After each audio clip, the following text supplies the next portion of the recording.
How's it going, guys? My name is Janis Strelkovs and welcome back to my channel. Now today we're going to talk about my Super Duke GT and what I think about it after having covered 1,000 miles on it already. I know, that was quick, wasn't it?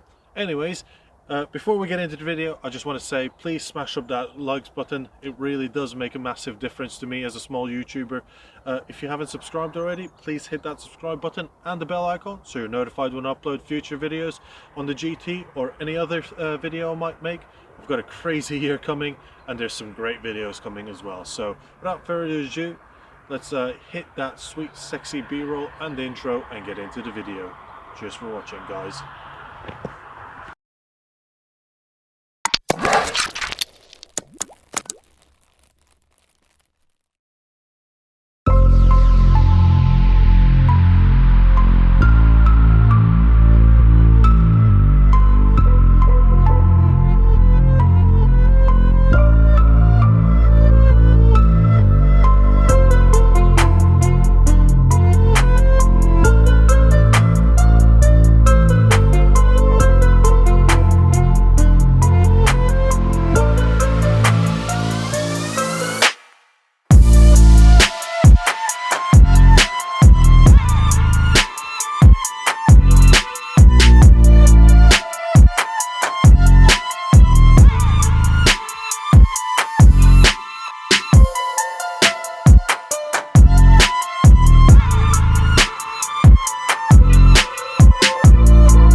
So, as always, I hope you guys enjoyed that intro, as I always do. I try to make it as sweet and sexy as possible.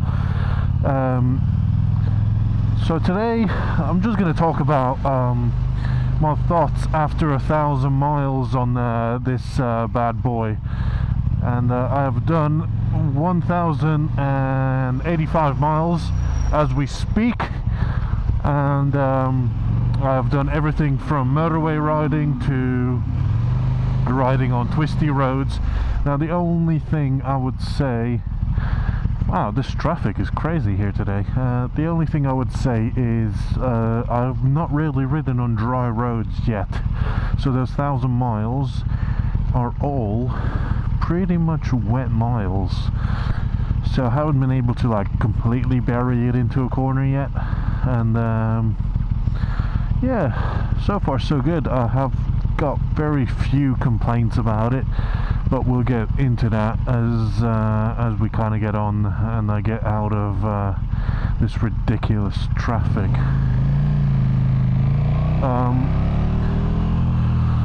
So first things first, like I said, 1,000 miles down. Might as well say I've got pretty much thrown the accessory book at it now. Last time you saw it, she was pretty much standard apart from the exhaust, and that woman is full on eyeballing me, but she chooses not to move. I've added all the little sort of trick power part bits, so the anodized bits there, got the rear ones as well. What else? Heated seats, so my bum gets nice and toasty in the shite weather that we've been having. Also the comfort seat. Now, a word on the comfort seat. It's a bit of a shame that you can only get the heated version of it.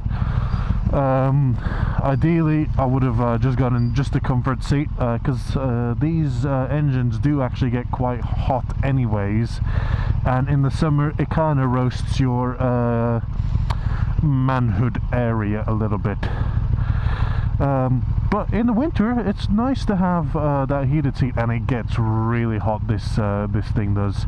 I've not turned on the pillion one only because the pillion one needs a switch, and I just think that switch is a bit unnecessary, and it just looks a bit shite.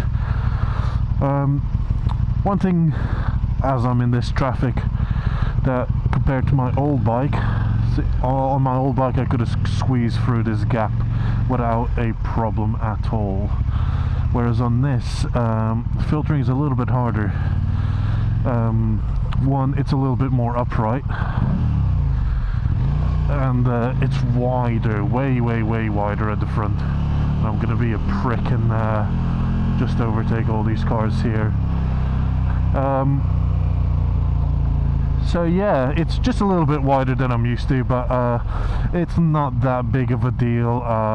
It's not as bad as like the Adventure S or any of those bikes in terms of filtering. One major complaint I actually have, and it drives me absolutely fucking insane, and it's a minor little niggly bit, but it's just really annoying. You have two compartments there and there.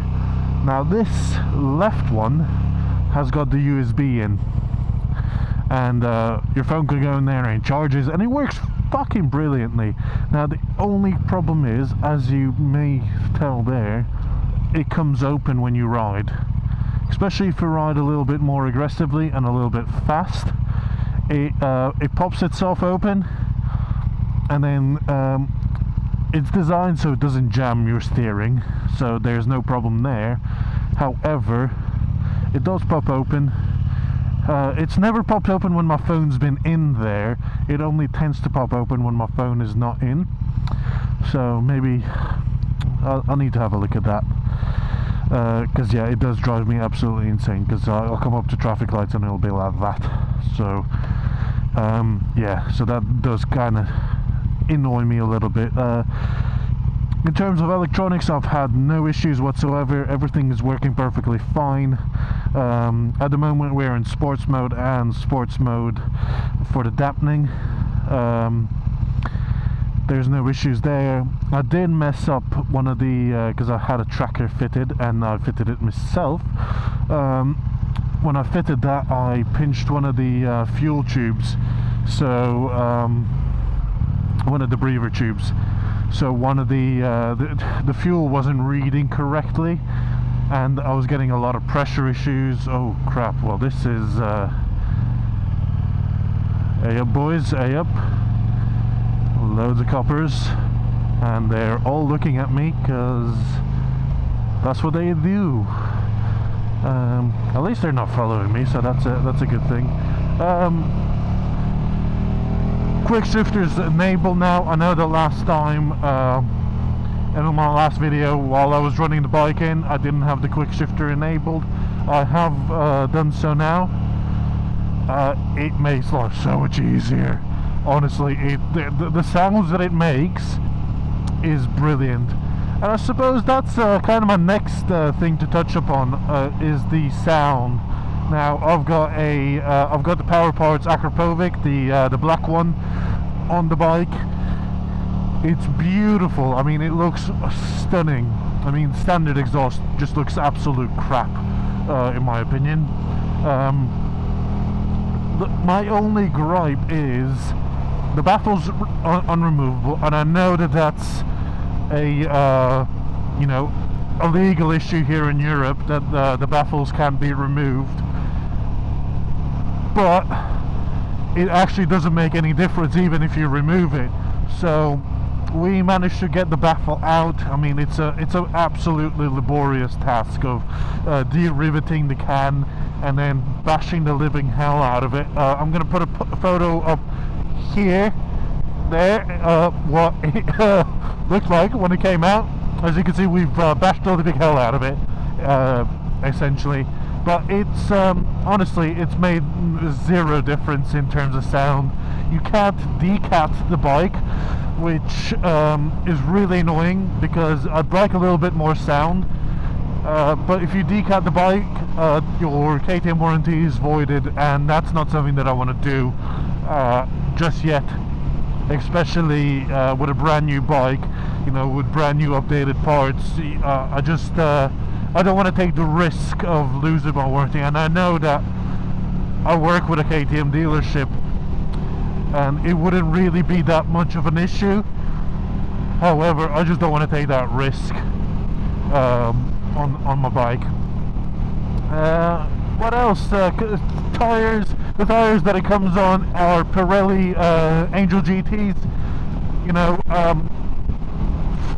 what can I say about them? They're probably the best sports touring tire on the market now. Well, actually, because the new Angel GT2 came out just last week, so I'd say they're probably the second best sports touring tire there is on the market. Like I said, most of the miles that I've put on this bike, those 1,088 miles now, have been in wet conditions, and I've had no issues. Traction control works brilliantly as well, and yeah, so far so good. My only other gripe is the menu system. Although it's very comprehensive and very good, it allows a lot of customization, a lot of options, a lot of things on the fly. However, it can become a bit too deep, so to speak. So let me explain. So if I, for example, wanted to turn on my heated seat right now, I'd have to press set, go down, go to motorcycle, go up, go to heated seat, and then choose my setting, and then press enter, and then go back out of the menu to return to the screen. Now, when you're riding, I mean, on a road like this, it's not that big of a deal because there's nothing in front of me right now, there's nothing around me. However, if you're in ever so slightly more traffic, it becomes worrisome. You're kind of not paying attention to the road, you're not paying attention to what's going on, so you might end up in a situation where you look up and you're like, fuck, I'm nearly into the back of a car here. So that's my only gripe with the whole menu system, so to speak.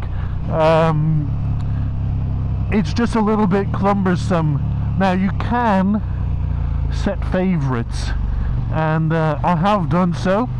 My favorites are, if I press up, at the moment my headset isn't connected, but if I was to have my headset connected, it would come up with my audio controls, which is a nice thing to have while you're on longer journeys, you know, listen to some music, and you can control it off there. And then if I press down, I've got my heated grips, which is something that I use obviously all the time. I always go up and down. My only gripe with the heated grips is there's only 3 settings on them, and it's either the high setting is too hot and the medium setting is not hot enough for me. I'd like an in-between setting, and I think that would give just a little bit more precision when you're in sort of slower moving traffic, because the medium setting just really isn't enough, in my opinion. We're going to go here, and I know what people are going to be saying in the comment section. This is the same road you went on last time. Yes, this is where I come all the time. I love this road. In the summertime, it is beautiful to ride. You may have noticed that I was using the clutch shift there. I only use the quick shifter if I'm really hammering it, because it doesn't like slow shifts, and you've got to be quite positive with your shifts as well. You know, you've got to really boot it up sometimes, otherwise I have had instances where it doesn't quite go into gear. If I just kind of, you know, lightly tap it. Downshifter works perfectly fine, so just downshift it there without the clutch. The auto blipper works fine, and